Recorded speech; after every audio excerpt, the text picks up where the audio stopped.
decision on it at the moment. I think it's something that we have to look at personally. Look at?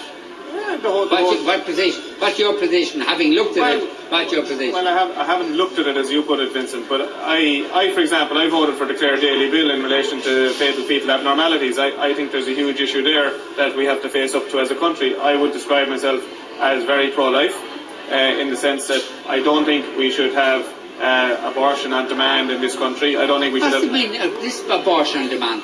What's that? Do you think people go into a clinic and banging the table and saying, I demand an abortion? Well, okay.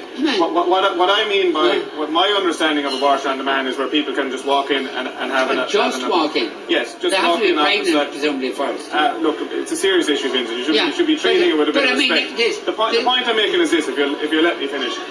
I think that the fatal fetal abnormalities has to be faced up to in this country. You couldn't reasonably expect, I wouldn't reasonably expect as a father, as somebody who has a daughter, if they were carrying, or if my wife was carrying a child that had no viable prospect of life outside of the womb, I wouldn't expect my daughter or my wife to carry that child. I think we need to face up to that issue in this country in terms of introducing a different regime in respect to abortion. How about rape and incest?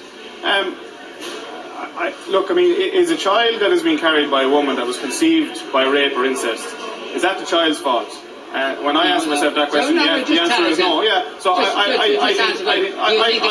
think a woman should be forced to carry that child, irrespective of the trauma to the culture, the psychological damage it should cause, and that she should be criminalised if she does something about it. Well, personally, on balance, I would take the view, and again, it's a personal view, it's not a Fianna Fáil point of view, that the right to life of the child should win out in that case, in my opinion. And even when it causes terrible trauma to a woman who's been violently raped, who detests the idea of giving birth to the child of the rapist. There's no easy solution there, but the child that woman is carrying, in my opinion... And you don't think that it should be up to the woman to decide? It wasn't the child's fault. I don't think it should be up to the woman to decide. Just my take on it, yeah. Okay.